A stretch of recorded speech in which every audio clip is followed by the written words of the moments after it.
cast members were often on with the producers and the camera guys and the sound people. And so it's natural for them to just be like...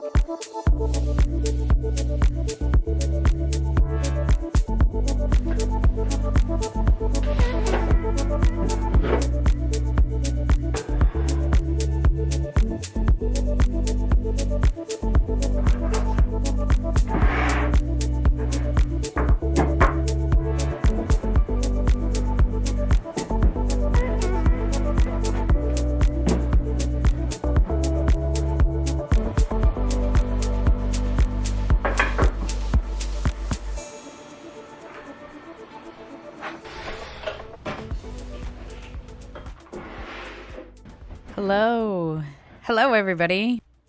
So you see me covering my hand here. That was my attempt to protect the paper from the oils of my hands. I've learned recently that the oils of your hands aren't light fast, so that was on my mind. How effective is using your clothes? I don't really know, but it's just good practice to have. To protect your painting, even though these are just for practice.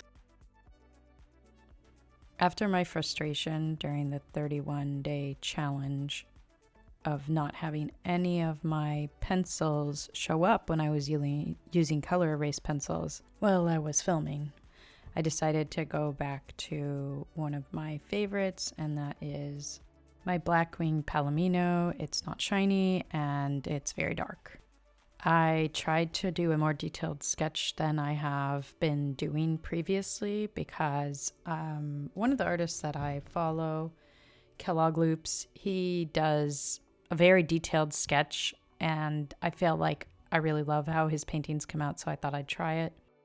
I also made sure to wet the whole paper first before starting painting because that is really how I want to be doing portraits, and I often forget to wet the paper, and I'm always regretful of it. But you would just think you would hear other kinds of things. Like if Colleen said something like, "You're totally right. I shouldn't have done what I did." And, like... Sometimes I like to paint to absolute silence. Not that there is ever absolute silence in my house, ever. But, it can be meditative and relaxing. But usually I like to have a podcast or a YouTube video playing in the background, and what you were hearing was Psychology in Seattle's Dr. Honda, and he is giving his assessment of Love is Blind. He does a lot of interesting analysis of the relationships between people, which I really love. I love learning more about how people can interact more positively and lovingly with each other. It's something that I'm personally always working on. I'm realizing now by looking at this that I could have totally brought out a bigger brush to do this background, and I would have probably gotten a less lumpy appearance. Is that a good way to describe it? I don't always like it when you can see the edges. I want it to be really smooth unless I'm looking for a bloom effect or something. You don't need to wet the paper when you're doing small details that you want to have a hard edge like I'm doing here. But right there, I wish that I had wet the paper first before I started doing the cheekbone, because it definitely needed, I wanted it to be a less hard edge, and I didn't like how it turned out.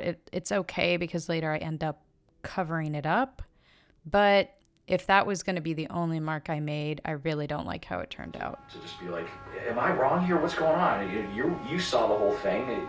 And so he's asking the producer, and the producer's like, me personally. What you're hearing, other than Dr. Honda there, is power tools. There are power tools being used in the background. One of the noisy things in my life. This long line that I make in a second, outlining the veil, I don't like how it curves at the end. I wish that I had left it maybe straight, or if I was gonna curve it, to maybe emphasize it a little bit more. I also don't like how the nose looks here. I cannot erase at this point what I think is a very large nostril. I really struggle with nostrils. I always feel like I'm overemphasizing them. It's just this big dark hole and it feels awkward every time I do it, and I'm not really sure how to solve that problem. When I add the yellow here, this is where I feel like I finally really like the painting. I loved the glow that the yellow gave it, and I just like it so much better than just the monochrome purplish color that I started using. I think that if you look closely here, you can see all of the hard lines that have happened because I did not continue to wet my paper, especially around the shadow of the neck. It kind of looks like shell shading. I'm not sure if I like that or not, but I do not like these squiggly marks that I've made here. I feel like they're thicker than most of the lines on the face, and I don't really want to bring attention to that part of the painting. I was reminded of different color zones for the face recently. I think the first time I saw it was in a book by James Gurney, but I'm not sure, and I'm implementing it here. Basically, you would have warmer tones on the forehead and cooler tones in the chin area because you would have more shadow there. Because usually light comes from above, sunlight, for example, overhead lighting.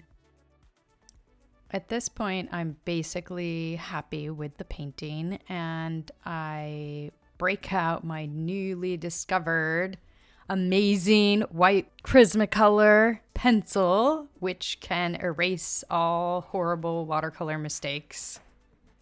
That should be my absolute last step, but I'm going to break out the brush again in a few seconds because I saw some things that could still be improved with watercolor.